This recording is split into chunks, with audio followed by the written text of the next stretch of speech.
મોઢામાંથી લોહી નીકળી ગયું.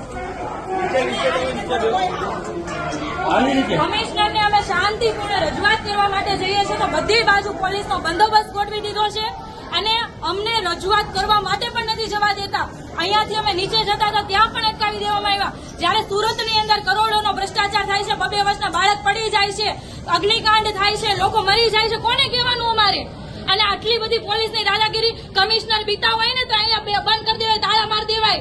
આ લોકોના પૈસે કચેરી ચાલે છે, કમિશનરને પગાર જે મળે છે ને એ લોકોના પૈસે મળે છે. આટલો બધો ડર લાગતો હોય તો ઘરે બેસી જવાય. લોકોના પ્રશ્નના જવાબ નથી આપી શકતા તો બીજું કરશે હું?